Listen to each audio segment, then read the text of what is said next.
नमस्कार मित्रांनो, कमळी या मालिकेच्या आजच्या भागामध्ये अगदी मनपूर्वक मी तुमचं स्वागत करते।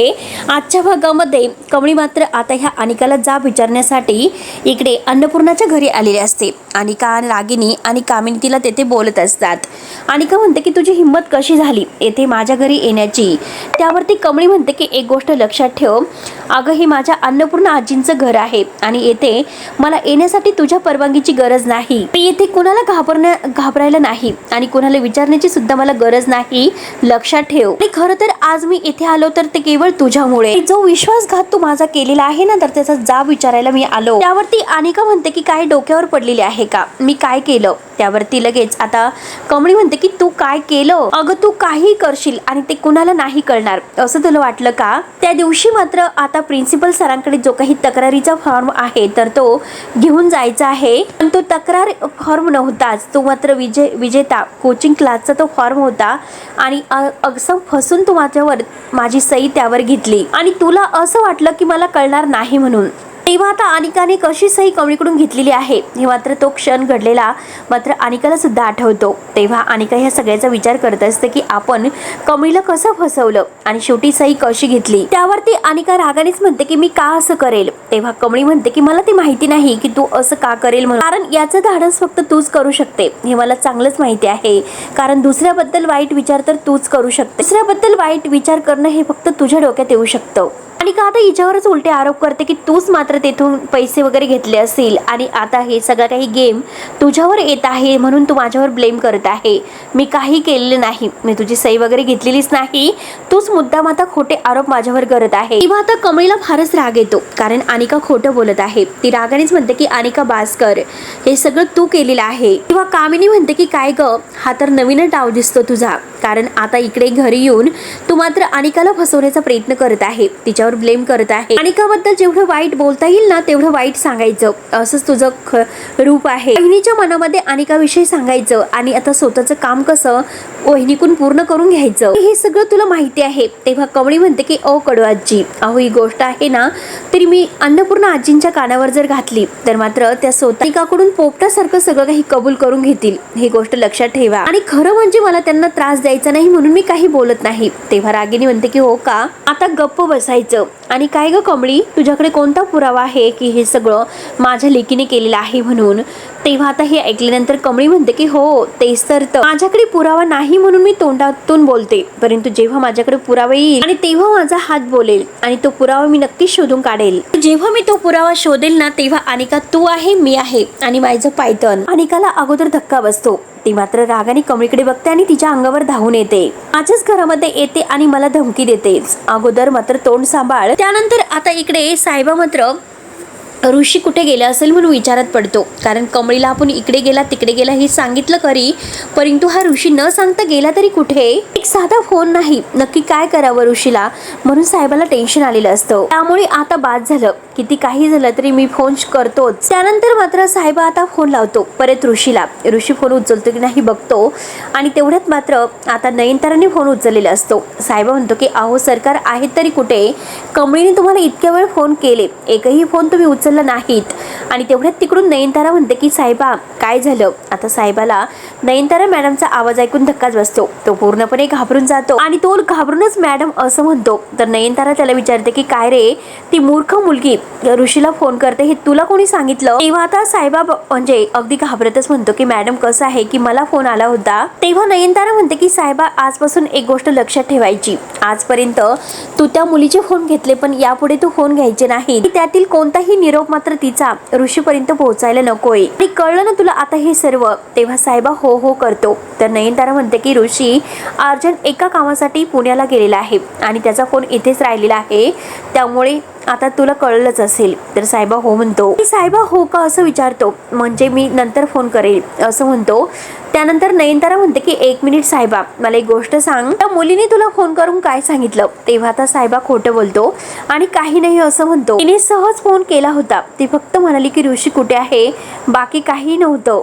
तेव्हा आता नयनतारा रागाने म्हणते की साहेबा, इकडचा निरोप तिकडे देण्यापेक्षा जरा कामावर फोकस कर. इथून पुढे मात्र त्या मुलीला अजिबात प्रयत्न म्हणजे मदत वगैरे करायची नाही, लक्षात ठेव. आता साहेबा हो हो मुद्दा म्हणतो आणि लगेच फोन कट करतो. तेव्हा आता साहेबा स्वतःलाच रागवत असतो की खाल्ली, शेवटी माती खाल्लीच. अरे विचार करायचा होता, अगोदर बोलणं ऐकून घ्यायचं की समोर कोण व्यक्ती बोलत आहे, मग तू बोलायचं होतं ना. एकदा की फोन उचलला तर लगेच धडधड धडधड सुरू करतोस. माझी ही सवय आहे तर ती नडणार आहे आणि एकदाची माझी नोकरी जाणार आहे. नक्की काय करायचं. तेव्हा अनिका रागानेच इकडे कामिनीला म्हणते की हे बघ ग्रॅनेटजी, ह्या गावछापला इथून जायला सांग.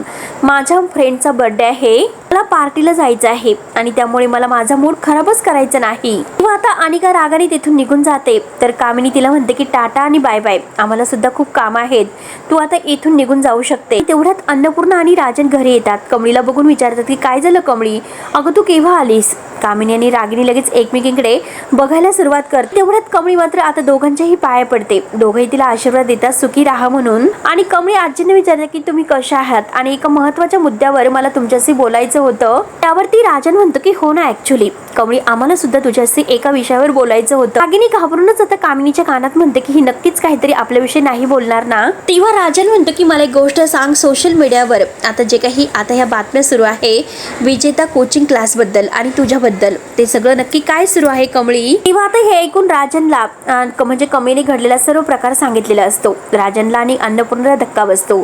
आता ते ऐकून राजन म्हणतो की हे बघ कमळी, आणि तू त्यांना तुझे फोटो वापरण्याची परमिशन दिली होती का, परंतु तुझ्याकडे मात्र म्हणजे तू त्यांना साईन करून जो काही फॉर्म दिला होता हे सगळं त्यांच्याकडे आलंच कसं. त्यावरती कमळी म्हणते की ते मात्र मला काही माहिती नाही. कमळी म्हणते की मी सही सुद्धा द्यायला गेले नव्हते आणि फोटो सुद्धा द्यायला, नक्कीच त्यांनी आता हे सगळं बळजबरीने आणि जबरदस्तीने केलेलं आहे. त्यावरती आता अन्नपूर्णा आजी म्हणते की कमळी, अगं मी रितेशला चांगलं ओळखते, नक्कीच काहीतरी झालं, गैरसमज झाले असावेत. अगं तो माझा विद्यार्थी होता आणि तो असं कधीच काही करणार नाही, म्हणून आपण फोन करून बघूयात. तेव्हा आता कमळी म्हणते की नका, तुम्ही फोन वगैरे करू नका, परंतु मी त्यांना चांगलंच ओळखते, कारण आता त्यांनी माझी फसवणूक केलेली आहे म्हणून उत्तर सुद्धा मीच देणार. त्यावरती अन्नपूर्णा आजी म्हणते की कमळी, अगं मी काही तुझ्यावर अविश्वास नाही दाखवत. अगं त्या रितेशला मी ओळखते म्हणून म्हटलं की तू ते एकदा त्याच्याशी बोलून बघ. काही हरकत नाही, तू तुझ्या पद्धतीने त्याला उत्तर दे, मी तुला नाही अडवणार. जर रितेशने हे सर्व केलं असेल तर ते सर्व चुकीचं आहे.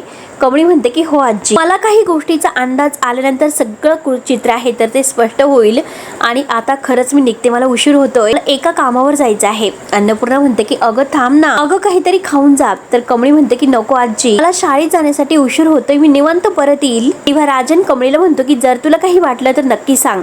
कमळी म्हणते की हो राजन सर. कमळी येऊ का असं म्हणून आता बाय करत निघून जाते. त्यानंतर आता इकडे साहेबा विचार करतो की आता ऋषीला हे सर्व कसे सांगायचे.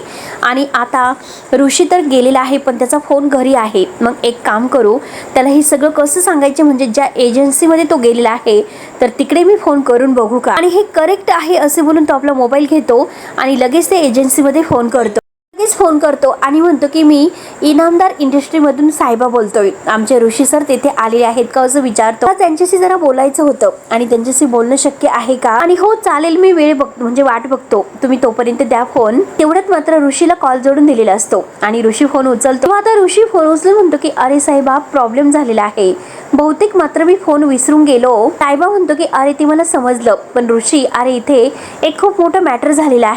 विचारतो की काय झालेलं आहे. तेव्हा साहेबा घडलेला सर्व काही प्रकार सांगतो आणि आता हे ऐकल्यानंतर ऋषीला फारच राग येतो. ऋषी म्हणतो की आहे तरी कोणते विजेता कोचिंग क्लासेस, आणि आता नक्की यांचं काय, बळजबरीने कसं कमळीचे बॅनरवरती फोटो लावू शकता आणि मी त्यांच्या विरुद्ध लीगल ॲक्शन घेऊ शकतो. तेव्हा साहेबा म्हणतो की अरे हे सगळं झालं कारण मी आणि कमळी मात्र इन्स्पेक्टर साहेबांना घेऊन त्यांच्या ऑफिसमध्ये सुद्धा गेलो होतो. तेव्हा ऋषी विचारतो की मग काय झालं. साहेबा म्हणतो की अरे प्रॉब्लेम असं झालेला आहे की कमळीने साईन केलेले जे काही पेपर्स आहेत तर ते त्यांच्याकडे आहेत. तू सांग, तू आत्ता काय करशील. हे ऐकल्यानंतर आता ऋषीला धक्का बसतो.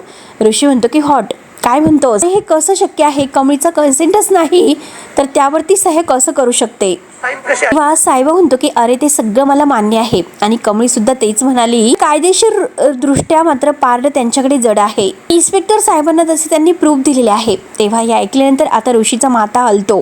तो म्हणतो की मला तर असं वाटतं आत्ताच्या आत्ता मला इकडे यावं लागेल. आता कमळीच्या सोबत थांबणं मला जास्त महत्वाचं आहे. आता हे ऐकून साहेबा म्हणतो की जरा ऐकून घे आणि हे पक चिडचिड करून काही उपयोग नाही होणार. जे काम आहे ते पूर्ण कर आणि मगच इकडे ये. आपण आल्यावर ठरवू काय करायचं आहे ते. ऋषी म्हणतो की नाही साहेबा, आता तू ऐकून घे. माझं येथील जे काम आहे ते मी पोस्टमन करतो आणि मी लगेच मुंबईला येतोय. साहेबा म्हणतो की नको रे, मी तुला सांगतो ना, अर्धवट काम सोडू नकोस. जे काम आहे ते पूर्ण करू नये. आता ऋषी ऐकायला तयार नसतो. ऋषी म्हणतो की साहेबा, मला काहीच माहिती नाही, मी मुंबईला येतोय. आता जेवढं काम मला करता येईल ते मी करतो, पण बाकीचं नंतर बघूयात. शेवटी ऋषी फोन ठेवतो. साहेबा म्हणतो की झालं, आता शेवटी सत्यानाश झाला, केली गडबड शेवटी, म्हणून साहेबा आता वैतागतो. त्यानंतर इकडे रोहित मात्र फोनवर भडकलेला असतो. आता तुम्ही फोन ठेवा, मी बघतो काय करायचं ते. आणि तेवढ्यात नयनतारा येते आणि रोहितला विचारते की काय झालं, तू इतकं चिडचिड का करतोस. रोहित रागानेच म्हणतो की अगं आई, तुझ्या लाडक्या लेकाला कामाची जबाबदारीची जाणीव कधी होणार आहे हेच मला नाही कळत. राधिका सुद्धा तेथेच असते. नयनतारा विचारते की आता ऋषीने काय केलं बरं. तो पुण्याला गेलेला आहे. तर रोहित म्हणतो की हो, साहेब मात्र कामासाठी तिकडेच गेले होते आणि आता मला फोन करून समजलेलं आहे की साहेब मात्र तिकडे अर्जंट कामासाठी गेले, परंतु आता मात्र येथे कोणतं तरी अर्जंट काम आहे आणि त्यासाठी ते सगळं काम अर्धवट सोडून इकडे मुंबईला यायला निघाले. नयनतारा म्हणते की नाही, ऋषी त्याचं काम अर्धवट सोडून परत कधीच नाही येणार. त्यावरती हे ऐकून रोहित म्हणतो आई, हेच तुझं चुकतं. अगं तू मात्र ऋषीवर विश्वास ठेवते आणि जबाबदारीने त्याला काम देते, पण एकही काम तो जबाबदारीने पार पाडत नसतो. किंवा आता नयनतारा म्हणते की पण असं परत येण्याचं नक्की त्याचं कारण काय असेल. किंवा आता ऋषी म्हणतो की कारण मला माहिती नाही, परंतु काहीतरी नक्की त्याचं कारण असेल. किंवा आता नयनतारा हे सर्व ऐकून घेते आणि म्हणते की एक मिनिट, कारण सगळं माझ्या लक्षात आलेलं आहे. म्हणून ती लगेच कमळीला फोन करते. नंतर कमळी आता इकडे आपल्या कबड्डीच्या क्लासकडे येत असते आणि तेवढ्यात मात्र सोम तिथून धावत असतो. कमळी त्याला विचारते की काय रे सोम, तू शाळेत का गेला नाही. त्यावरती तो म्हणतो की त्या राधाच्या भावाने मात्र हाताची नस कापून घेतलेली आहे आणि तो कमळीला घेऊन तेथे येतो. तेवढ्यात मात्र राजा करून तो राजाला आवाज देतो. तेव्हा तो राजा बाहेर येतो. तर हा सोम म्हणतो की राजा, तुझ्या भावाला मात्र मॅडमला भेटायचं आहे. राजा म्हणतो की हो या ना मॅडम, आतमध्ये या. तेवढ्यात मात्र आता आज ह्या राजाचे आई वडील आणि त्याचा तो भाऊ तेथे बसलेले असतात. तर कमळी आतमध्ये येते. राजा म्हणतो की आई आणि बाबा ही माझ्या शाळेचे मॅडम आहेत. कमळी त्यांना नमस्कार वगैरे करते. आता कमळी म्हणते की काका, अहो राजा शाळेत नाही आला, त्याच्या भावाबद्दल समजलं म्हणून आलो. नक्की काय झालं. मग आता राजाचे वडील म्हणतात की मॅडम काय सांगायचं, अहो मी एक साधी हातगाडी चालवतो. माझी इतकी मोठी ऐपत नव्हती की मी माझ्या मुलाला कोचिंग म्हणजे असं मोठ्या क्लासला लावावं. ऐपत नव्हती इतके मोठे फी भरण्याची. त्याची अशी इच्छा होती की विजेता कोचिंग क्लास आहे त्यामध्ये ऍडमिशन घेण्याची. आता त्या आई म्हणतात की हो ना, याने कुठेतरी जाहिरात बघितली आणि त्याच्या डोक्यामध्ये हेच भरलं की तेथे त्या क्लासमध्ये गेल्यानंतर खूप काही मार्क्स मिळतात आणि शेवटी तो तेच करत म्हणजे सुटला. अगोदर मात्र तो त्यांच्या एका सेमिनार मध्ये गेला होता कारण तेथे ते फुकट होतं आणि त्याचे राजाचे वडील म्हणतात की तेथून आल्यापासून याने हट्ट धरला की त्याच कोचिंग क्लासिकमध्ये जायचे, तेथेच क्लास पूर्ण करायचे. आणि त्यानंतर राजाचे वडील घडलेली सगळी परिस्थिती सांगतात की आमच्याकडे कोणताही पर्याय राहिलेला नव्हता, म्हणून लाखो रुपयांचं मी कर्ज काढलं आणि शेवटी त्या कोचिंग क्लास आहे विजेता, तर तेथे त्या विजेता कोचिंग क्लासमध्ये ते पैसे भरले. आपण मॅडम काही उपयोग झाला तर नाही. त्याच्या आई सुद्धा म्हणतात की हो ना मॅडम, काही उपयोग नाही झाला आणि उलट मात्र आमचा मुलगा नापास झाला आणि नापास झाल्यानंतर त्याने स्वतःचा जीव देण्याचा प्रयत्न केला हो, म्हणून त्याची आई रडत असते. कमळीला हे ऐकल्यानंतर धक्का तर बसतो. ती लगेच त्या काकींना शांत राहायला सांगते. मात्र आता त्या राजाच्या भावाला विचारते अरे दादा, तू का असं केलंस, का इतका टोकाचा निर्णय घेतला. तेव्हा राजाचा भाऊ म्हणतात की मॅडम, माझ्या कॉलेजमधील सगळे मित्र तिकडे क्लास लावत होते आणि म्हणून मला सुद्धा तेच वाटलं की तिकडे गेल्यानंतर आपण सुद्धा टॉपर होऊ शकतो. त्यांची जाहिरात घेतल्यानंतर आता हे सगळं काही होईल असं वाटलं होतं, पण ते सगळं बोगस होतं. त्यांचं लेक्चर सुद्धा व्यवस्थित होत नसतं,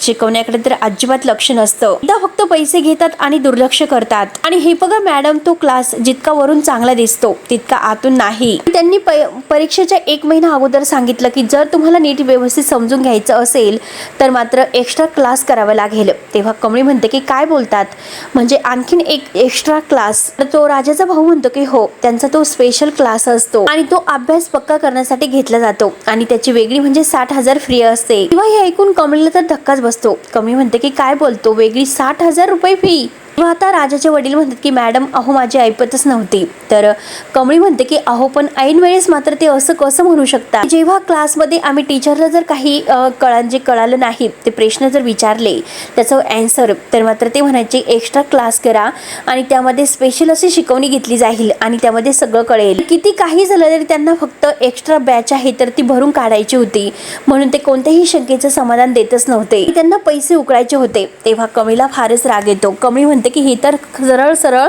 फसवणूक आहे. मी खूप अभ्यास करत होतो परंतु मला मात्र तेथील प्रश्नांची उत्तरच नीट व्यवस्थित मिळत नव्हती आणि जर विचारायला गेलो तर मात्र नोट्स घ्यायला सांगत होते. अमुक विकत घे तमुक विकत घे असं सारखं म्हणायचे आणि अगदी मनासारखं अभ्यास करून सुद्धा मी काहीच मार्क्स नाही मिळवू शकलो. आता कमळी म्हणते की काका अहो हेच आपलं दुर्दैव आहे. म्हणजे आपण क्लास तिथे अभ्यासासाठी नाही तर एक फॅड म्हणून लावायला लागलो. आजची असणारी फी जास्त आहे म्हणून आपण तिकडे ऍडमिशन घ्यायचं असं आपण ठरवतो. आता एक काका म्हणतात की मी आणखीन कर्ज काढेल परंतु माझ्या मुलाचा जीव गेलेला मला नाही चालणार.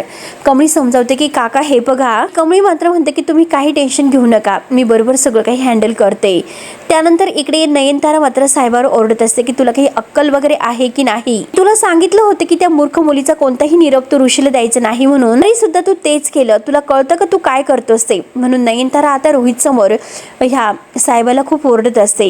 नयनतारा पुढे म्हणते की तुला तर माहितीच आहे की ऋषी त्या मुलीच्या प्रेमात वेडा झालेला आहे. सतत मागे पुढे पळत असतो आणि काय करतो काय नाही याचं कोणतंही भान त्याला राहिलेलं नाही. तेव्हा तर रोहित रागाने ऋषीला साहेबालाच म्हणत असतो की अरे तू ऋषीचा एक चांगला मित्र आहे म्हणून त्याच्या जवळच्या सगळ्या कामाची जबाबदारी तुझ्यावर सोपवलेली आहे. ऑफिसमधील आता ऋषीच्या ज्या पर्सनल गोष्टी आहेत तर त्या मॅनेज करायला ठेवलेल्या नाहीत. एक गोष्ट लक्षात घे ऑफिसच्या कामामध्ये त्याला मदत व्हावी यासाठी तुला ठेवलेलं आहे कळलं तुला. तेव्हा साहेबा दोघांनाही सॉरी म्हणतो आणि आता मात्र साहेबा म्हणतो की हे प्रकरण इतकं पुढे गेलं पोलीस स्टेशन पर्यंत जावं लागलं आणि त्याच काळजीपोटी ऋषीला हे सर्व सांगावंसं वाटलं म्हणून मी ऋषीला हे सर्व कळवले. तो इतक्या घाईने अर्धवट काम सोडून येईल असं मला वाटलं नव्हतं. तेव्हा नयनतारा म्हणते की अरे साहेबा मी सुद्धा तुझ्यावर खूप विश्वास ठेवला होता कारण ऋषीला तुझा फायदा व्हावा आणि तू काही चांगल्या गोष्टी त्याला शिकवशील परंतु तू मात्र असं काही करशील अशी मला अपेक्षाच नव्हती. इनफॅक्ट म्हणते अनेक वेळा तू त्याला कामावर फोकस कसं करायचा हे सांगितलेलं आहे आणि आता ह्या सगळ्या मूर्खपणामध्ये तू त्याला साथ देतोस. आणि नयनतारा साहेबाला जबाबदार ठरवते की तुझ्यामुळे मात्र ऋषी त्याचं काम अर्धवट सोडून येथे आला म्हणून ती खूप ओरडते. तेव्हा साहेबा म्हणतो की खरंच सॉरी परत असं नाही होणार. तेव्हा रोहित रागानेच म्हणतो की अरे मला एक गोष्ट कळत नाही त्या भिकारण्या कमळीसाठी तू आमचा ओरडा का खाऊन घेतोस. राधिका म्हणते की रोहित अरे साहेबाला कमळीची काळजी वाटली असेल म्हणून. रोहित रागाने म्हणतो की त्या गावच्या कमळीचा फायदा आहे म्हणजे तिला काय करायचं काय नाही तर ते आपल्याच घरामध्ये सगळ्यांनी ठेका घेतलेला आहे का. नक्की काय सुरू आहे तुमचं. एकतर ऋषीचं कामावर लक्ष नाही आणि साहेबा तू काय करतोस आणि तुझं कामाकडे दुर्लक्ष होतं मग आता हा बिझनेस कसा सांभाळायचा असं विचारतो. तर साहेबा म्हणतो की सॉरी सर सॉरी मॅडम इथून पुढे फक्त आणि फक्त ऋषीचं कामावर लक्ष राहील आणि साहेबा सगळ्यांची माफी मागतो. त्यानंतर इकडे कमळी मात्र आता त्या राजाच्या भावाला समजावते अरे तुझ्या आई वडिलांच्या चेहऱ्याकडे बघ त्यांची माफी माग. अरे तुझ्यासाठी किती सर्व काही करतात ते. अरे त्यांनी कर्ज का काढलं की तू शिकून मोठा व्हावं नोकरीला लागावं यासाठी आणि तू लगेच हार मानली आणि कुठलीही परिस्थिती येऊन दे अशी हार मानायची नाही. तेवढ्यात मात्र आता हे राजाचे वडील एका मुलीला घेऊन येतात आणि मॅडम हिच्या बाबतीत सुद्धा हेच झालेलं आहे असं म्हणतात. तेव्हा ती मुलगी म्हणते की हो ना माझी आई धुनी भांडी करायची आणि तिने मात्र माझ्या हट्टापायी तिच्या मालकाकडून ऍडव्हान्स घेतला आणि ह्या विजेता कोचिंग क्लासची फी भरलेली आहे आणि एक्स्ट्रा क्लासची फी भरायला सुद्धा तिने सोन्याचे दागिने गहाण ठेवले आणि त्याचा काही फायदा झालेला नाही. सुरुवातीला त्यांनी आमच्याशी खोटं बोलले की मुलं नापास झाली तर पैसे रिटर्न करू आणि आम्ही मात्र त्यांच्याकडे आमची फी परत सुद्धा मागत नाही हो. निदान आमच्या ऐपतीचा तरी विचार त्यांनी करायला हवा होता. माझ्या आईने तिच्या पोटाला चिमटे काढलेत आणि कसेबसे करून मात्र ही फी भरलेली आहे माझं भविष्य घडण्यासाठी पण मला नाही वाटत की माझं भविष्य घडेल म्हणून. तेव्हा कमळी म्हणते की हे बघ शांत हो अजिबात रडायचं नाही तुमचे पैसे मी परत मिळवून देईल तर तुम्ही माझ्या सोबत चला. तेव्हा आता राजाच्या भावाला आणि त्या मुलीला सगळ्यांना फार आनंद होतो. तर मित्रांनो शेवटी हा भाग येथे संपतो. पुढे नक्की काय होईल बघायला विसरू नका.